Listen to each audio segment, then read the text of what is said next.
Jadi mau live ya Mbak, lagi di hotel mana ini? Hotel Venetian ya. Sebentar ya. Soalnya anakku ngomong, Mami, aku belajar bahasa lagi. Nggak tahu bahasa apa yang dia pelajari hari ini. Lagi liburan. Oh, aja deh sama mau.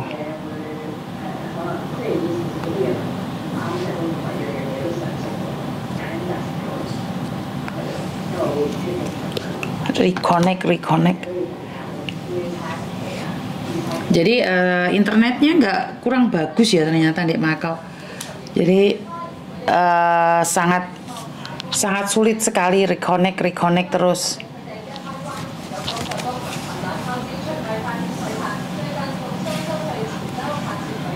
Wah,真係唔係咁好啊，個 connection 啊，斷。Jadi sangat sulit sekali yang ada di Facebook ya, di YouTube juga sangat sulit sekali.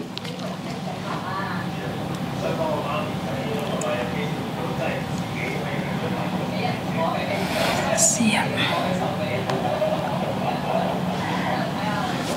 Piye kabare Mbak ya? Ki lagi liburan nih. Lagi liburan sedino ora live aku bingung. Aku ya bingung, Mbak. Tapi kok YouTube-nya angel ram ya, YouTube-nya nggak bisa connect ya. Ya wes gak apa-apa lah, gak usah YouTube-YouTubean dikit ya. Di Facebook-nya nggak apa-apa kayaknya.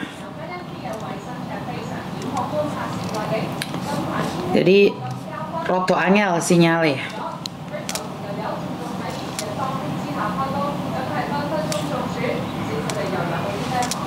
Lagi liburan.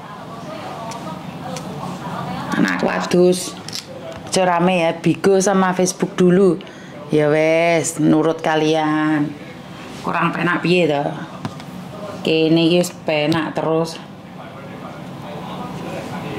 Oke, jadi piye kabare, kangen aku apa ora? Nggih daster hari ini, dasteran. Halo, assalamualaikum, selamat malam Miss Yuni. Assalamualaikum, waalaikumsalam. Aduh, jenengan ngerti ya saya lagi liburan ya, ada apa kok suaranya serak-serak basah ini?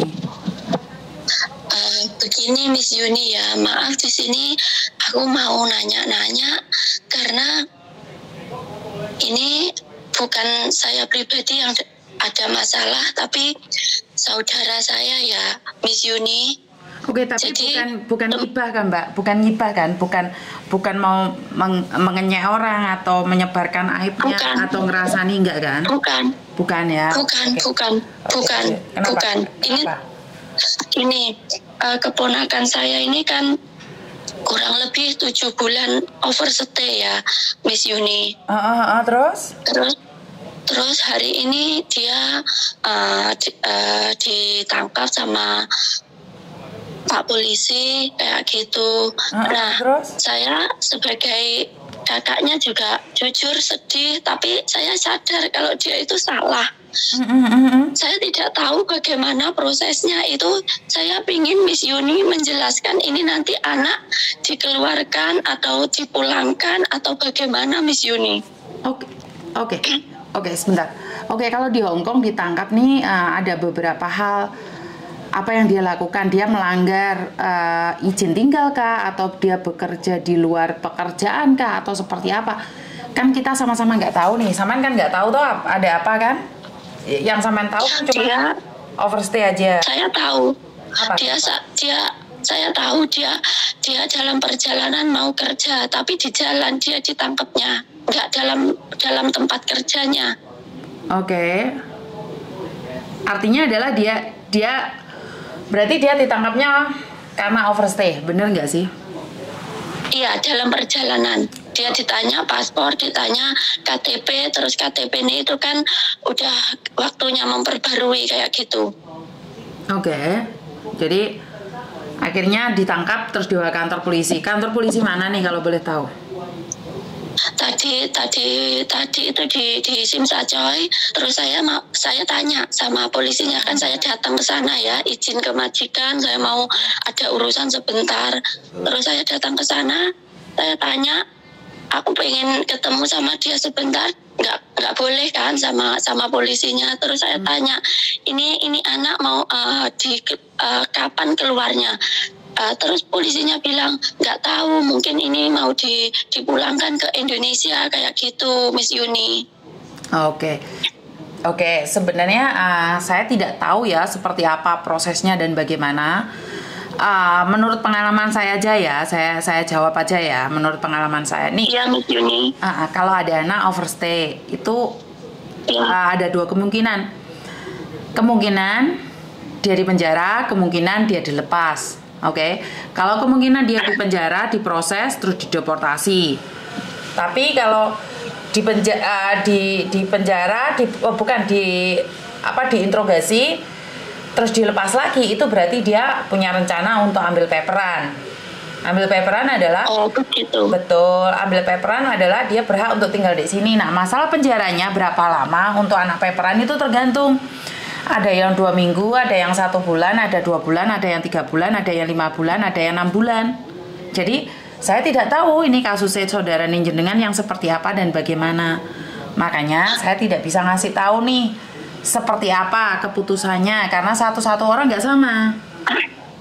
Iya, untuk dasarnya ya Miss Yuni, saya secara garis besar saya tahu dia itu kesalahannya dia overstay itu saja. Selain itu kayaknya nggak ada, ya itu cuman sekedar overstay, dia cari kerjaan di luar, tapi pas ketangkepnya itu dia di perjalanan di MTR. Iya, tapi kan keputusannya salah benar atau penjaranya berapa lama kan saya tidak tahu.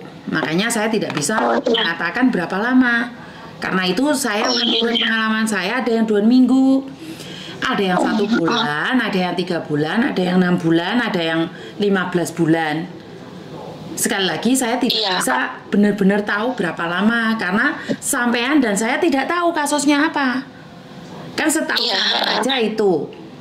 Tapi mungkin dia punya kasus-kasus lain lah, atau dia bisa juga dituduh mencuri oleh majikan, kabur dari majikan, seperti apa kan kita sama-sama tidak tahu.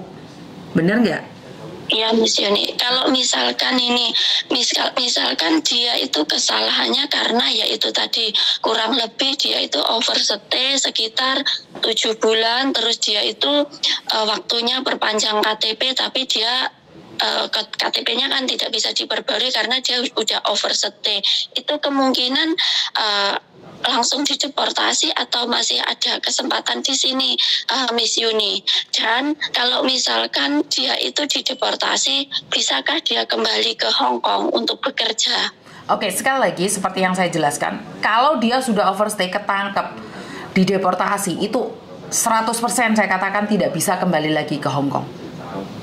100%. Dalam kurun lama, berapa lama itu, Miss Yuni? Saya kurang tahu, Mbak. Kenapa? Yang saya tahu anak 11 tahun aja mau balik sini, pernah overstay nggak bisa. Anak yang data ganda 19 tahun aja ketahuan oleh imigrasi. Jadi saya tidak tahu karena itu adalah rahasianya imigrasi Hong Kong ya. Yang saya tahu dia sudah melanggar. Kalau dia masih ingin bertahan untuk tinggal di sini, ya dia jadi paperan itu. Jadi paperan itu seperti apa? Sebentar saya jelaskan dulu ya. Jangan dipotong dulu, takutnya saya lupa lagi. Jadi kalau maaf. Jadi kalau ambil paperan itu seperti apa? Ya sama aja menggadaikan kewarganegaraannya. Berarti kamu sudah tidak ingin jadi warga negara Indonesia lagi. Nah, apakah boleh? Boleh. Kamu melepaskan paspor Indonesia boleh. Tapi kamu tidak boleh pulang Indonesia karena paspormu sudah kamu serahkan pada pemerintah Hong Kong. Apakah masih bisa tinggal di Hong Kong? Bisa. Bahkan pemerintah Hong Kong memberikan uang, uang tempat tinggal, uang makan, tapi tidak boleh bekerja. Kalau sampai dia bekerja dan ditangkap lagi, masuk penjara lagi.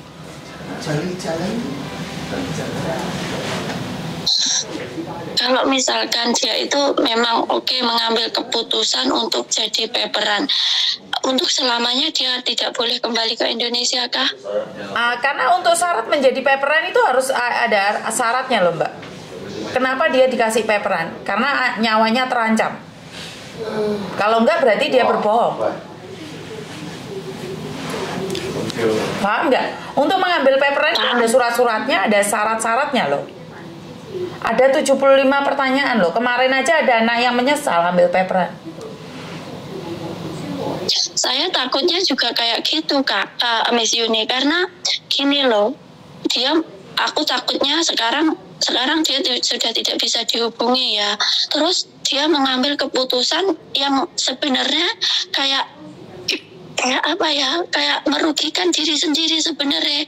Kalau emang jalan terbaik itu pulang ke Indonesia, kan mending pulang ke Indonesia gitu daripada jadi paperan, tapi resikonya kayak gitu. Tapi di sini saya tidak bisa menghubungi dia gitu loh. Oke. Aku takut dia sudah salah, tapi dia salah langkah lagi gitu. Karena orang salah itu insya Allah kan bisa berubah, bisa memperbaiki kesalahannya dari kejadian yang kemarin-kemarin gitu, Miss.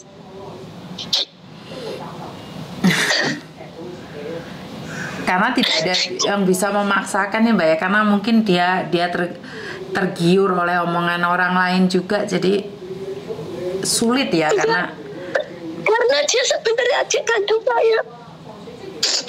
Dia adik kandungmu? Iya. Makanya kenapa saya sedih ini, setakut ini. Oke, sebentar. Salahnya adik. Oke, sebentar. Saya tetap tidak tega melihat dia kayak gitu. Oke, sebentar. Soalnya kamu nangis nih. Saya takutnya ntar ada orang yang bilang saya jual kesedihan. Kamu tahu kan? Enggak. Ini real. Karena saya tidak tahu harus bagaimana. Terus saya lihat Miss Yuni kan curhatan para TKW tentang masalah anak OS apa gitu. Jadi saya untuk cerita ke teman itu nggak berani. Saya langsung hubungi Miss Yuni. Mungkin ini jalan terbaik gitu, insya Allah. Oke, kenapa kamu berani cerita sama saya sayang? Padahal kalau cerita sama saya itu masuk YouTube sama Facebook. Kenapa kamu ambil keputusan? Nggak apa-apa, karena saya nggak nyebut nama. Jadi ini bisa jadi pelajaran teman-teman lainnya untuk berpikir 2 kali di negara orang itu harus bagaimana kayak gitu, Miss. Oke. Jadi Samen kapan nih taunya adikmu ditangkap? Hari ini. Ditelepon polisi? Iya. Lah kok Samen ditelepon polisi? Karena adik saya menghubungi saya. Oke, berarti gini Mbak, ada apapun nih sebenarnya, ada apapun ya. Karena polisi pasti menanyakan apakah ada keluarga yang mau dihubungi atau seperti apa. Jadi kalau adikmu masih menginginkan untuk menghubungimu, itu biasanya polisi juga akan menelponmu. Saat di sidang lah, saat seperti apa itu biasanya polisi akan mengizinkan untuk menelponmu. Tapi saya sendiri juga takut nih, soalnya ini jujur ya, biarpun itu ibaratnya namanya adik kandung, tapi untuk sifat dan kelakuan itu kan nggak sama kan. Itu emang langit dan bumi, tapi ketika dia ada masalah, jujur hati saya juga sakit. Saya nggak tega. Terus saya sendiri di sini kan kerja sesuai dengan isi kontrak. Saya harus mematuhi peraturan saya. Kalau di Hong Kong itu harus kerja, itu harus bagaimana. Jadi otomatis kalau misalkan saya terlibat banget dengan urusan dia, saya juga kan ibaratnya saya mempertaruhkan kerjaan saya juga nggak berani, Kak. Terus saya harus bagaimana? Miss Yuni, apa yang mau bantu kayak gitu? Oke. Sekali lagi sebenarnya nggak perlu khawatir ya kalau masuk penjara di Hong Kong ya, karena di Hong Kong itu tidak ada politik-politikan di dalam penjara ya. Dia menjalani hukumannya, dan kemungkinan besar nih kalau sidang atau apa dia itu diizinkan pegang HP, telepon. Kalau dia tidak bisa pegang HP, dia bisa request untuk telepon kamu sayang. Jadi kalau ada telepon yang tidak ada nomornya itu biasanya adalah dari penjara.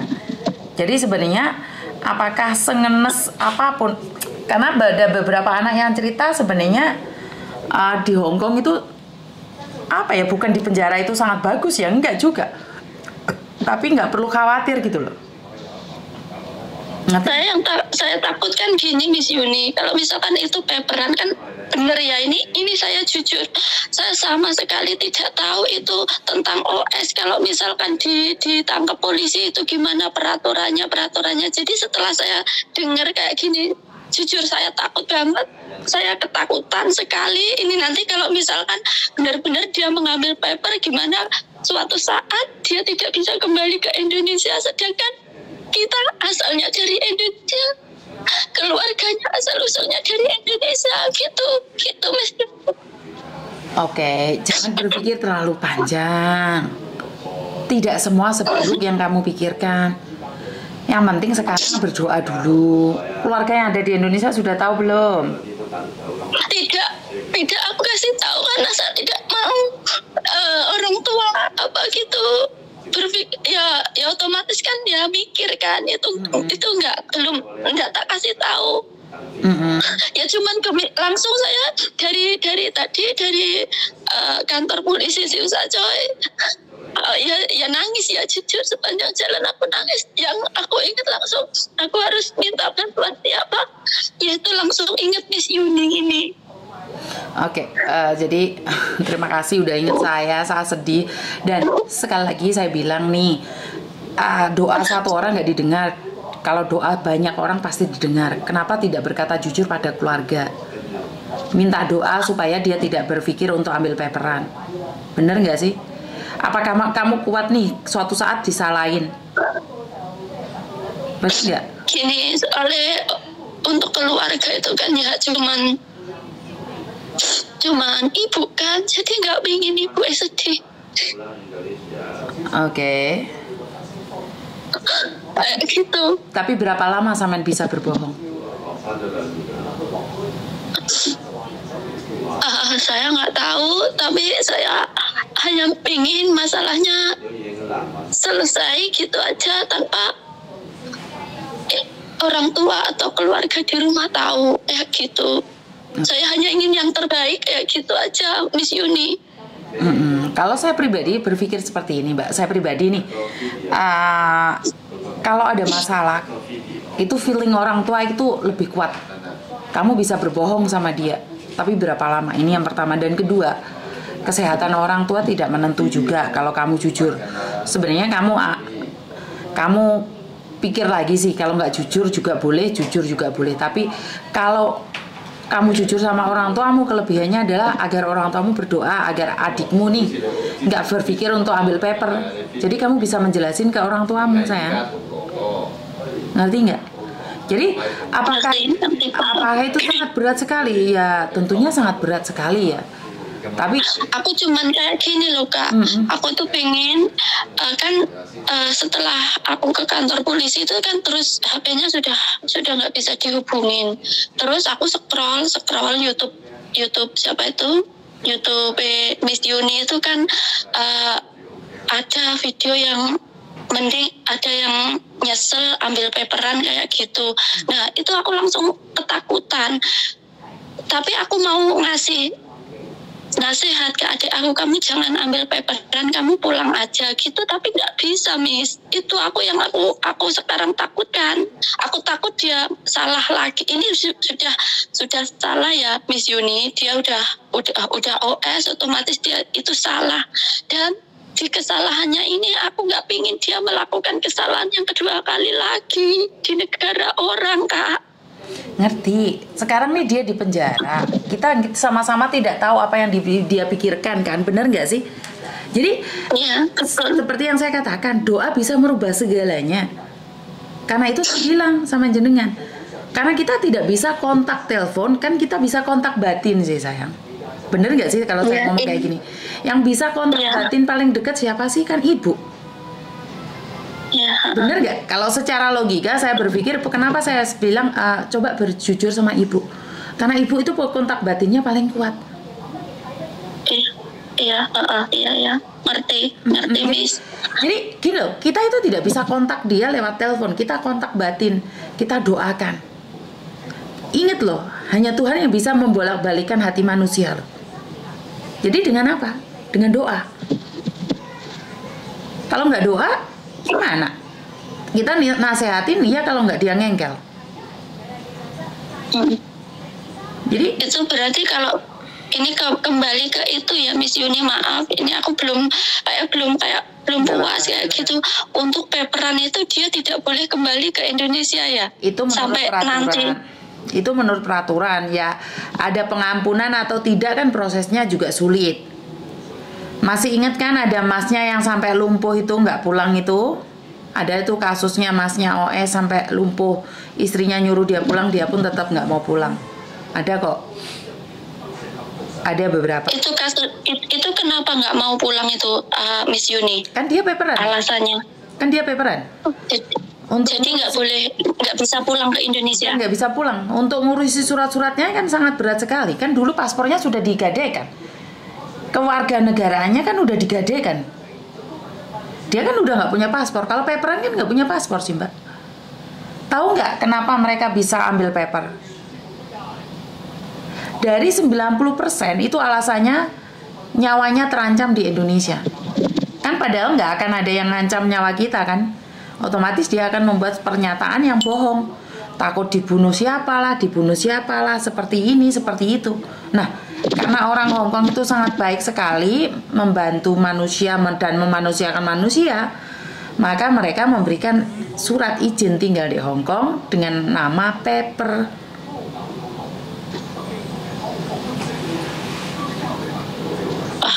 Paham ya. Kebanyakan anak-anak yang ambil paper itu kan bohong. Sebenarnya nggak ada yang ngancam. Siapa yang ngancam? Ini dari cerita anak-anak yang OS ya, bukan saya yang cerita ya. Karena banyak anak yang sama saya, lo kok bisa ambil paper? Padahal ambil paper itu syaratnya adalah nyawanya terancam kalau pulang di negara sendiri. Benar nggak sih? Iya benar. Ini nanya lagi, maaf ya.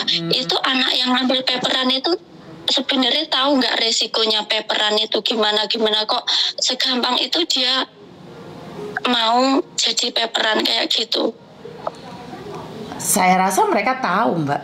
Tapi kan mereka mungkin tergiur dengan glamor yang ada di Hong Kong, atau mereka tidak ingin tinggal di Indonesia, atau banyak alasan kan. Saya tidak bisa mengatakan satu persatu ya, karena saya tidak ingin seolah-olah saya itu memojokkan anak overstay, anak paperan, padahal kan saya tidak tahu alasan mereka. Jadi saya menghargai mereka juga, karena ada sebagian dari mereka itu menyesal dan baik-baik saja, dan kecewa tidak baik-baik saja. Ada yang bangga, ada yang bahkan anak paper itu sombongnya nggak karu-karuan, ada yang anak paper itu baiknya nggak karu-karuan. Jadi saya tidak berani menghakimi satu-satu sama lain tuh, saya tidak menghakimi. Cuman resikonya ini berat sekali. Dulu itu pernah banyak sekali kasus anak yang sampai sakit-sakit, bahkan ada yang sampai meninggal dunia. Keluarganya aja nggak bisa ngelihat dia. Nah ini yang sengsaranya lagi, kalau keluarga yang ada di Indonesia sakit atau bapak ibu meninggal itu nggak bisa langsung pulang. Lah wong yang bekerja, punya majikan, yang punya surat izin tinggal aja, ada apa-apa di Indonesia nggak bisa langsung pulang, apalagi yang sudah nyata-nyata menggadaikan kewarganegaraannya. Bener nggak sih? Iya. Nah, jadi apakah saya melarang kalian ambil paper? Enggak, terserah. Enggak. Itu hak. Saya tadi ke Miss Yuni karena saya benar-benar pengen tahu, jadi ya minta doanya ya Miss Yuni. Kalau misalkan besok atau kapan itu anak bisa menghubungi saya, nanti tak kasih tahu kayak gini gitu Miss Yuni. Makanya sebelum itu aku sudah tahu ini kalau paperan itu kayak gini. Saya pernah dengar anak paperan apa gitu, pernah dengar, tapi nggak tahu paperan itu yang bagaimana, OS itu yang bagaimana kayak gitu. Jadi biarpun ini kayak aib ya aib, tapi aku nggak apa-apa Miss Yuni, sama dibuat pelajaran sama teman-teman di sini. Kerja di negara orang itu ya baik-baik saja diniatkan dengan niat hati yang baik, nggak usah kau-kautan, nggak usah gimana gitu, biar nggak repot diri sendiri gitu aja. Oke, jadi karena sama harus mentok nih, nggak bisa mikir kemana-mana, tanya Miss Yuni aja gitu ya? Iya, sebenarnya saya di dekat rumah ya, aku juga kerjanya di Hinkeng. Oke. Cuman hari ini sebenarnya nih, saya kasih tahu jenengan saya ada di Makau. Oh, di Makau. Oh, maaf Kak, maaf kalau gitu mengganggu waktu libur Miss Yuni. Maaf banget Miss Yuni. Terima kasih buat saran serta penjelasannya tentang masalah ini. Semoga Allah membalas kebaikan. Siap. Pada Miss Yuni. Siap. Matur Mbak Nun, nggak usah sedih ya. Ya kalau dibilang nggak usah ya harus, karena saya di sini juga kerja, jadi saya harus tanggung jawab sama pekerjaan. Tapi kalau sedih takut banget. Ingat, kalau sampean nggak fokus sama pekerjaan jenengan, takutnya ntar punya impact yang tidak baik pada pekerjaan jenengan, dan majikan punya aura jelek ke jenengan. Ngerti? Iya, saya juga harus harus amanah dengan tanggung jawab sama pekerjaan saya. Jadi saya sebisa mungkin juga harus kuat, biarpun ini sangat menakutkan. Karena itu terima kasih Miss Yuni buat waktunya. Karena itu sampean harus fokus sama jenengan sendiri ya. Ingat, tidak ada masalah tanpa solusi. Jadi tetap sabar di situ. Amin, ya. Terima kasih buat waktunya, buat Miss Yuni dan keluarga. Semoga semuanya diberkahi, dan buat teman-teman pejuang devisa, salam sehat, salam semangat, dan salam niat hati yang baik. Itu aja di negara orang. Siap. Matur nembah nuwun nggih. Fokus sama pekerjaan jenengan nggih. Iya, terima kasih. Selamat malam. Assalamualaikum warahmatullahi wabarakatuh. Waalaikumsalam warahmatullahi wabarakatuh. Minum air dulu. Bye-bye. Oke. Hati cerita libur aku. Dengar voice Mbak E nangis kepier-pier, jadi bingung saya. Saya nggak tahu harus ngomong apa ini. Jadi kadang-kadang saya tuh Assalamualaikum Miss Yuni. Jadi ini dapat voice-nya ya. Miss Yuni, ini maaf saya mau tanya-tanya, soalnya saya benar-benar nggak tahu posisi saya itu harus bagaimana. Kebetulan hari ini adik saya OS-nya kurang lebih 6 bulan. Jadi kadang-kadang hari ini nih sebenarnya liburan saya nih, tapi ya nggak ada masalah sih, wong lagi di rumah aja, dan bukan di rumah, sorry, lagi di hotel nih. Ini 2 orang di belakang itu lagi tidur. Nah, sayanya lagi memandang pemandangan di luar sana sambil nyantai, refresh kan. Tak pikir kalau keluar dari Hong Kong nih nggak ada yang nelpon saya, padahal saya sudah woro-woro saya ada di Makau. Tapi bagi saya ya nggak apa-apa sih, saya happy aja kok. Jadi ya udah nggak apa-apa. Dan masih nunggu nih dari Ning, teleponnya Ning kok belum telepon saya ya. Mau saya udah di Makau ini, rumah sakitnya mana? Pingin ngobrol sama Ning, belum ada jawaban. Koko? Telepon kamu ya? Ya, tinggalnya. Jadi buat Mbak E, terima kasih sekali.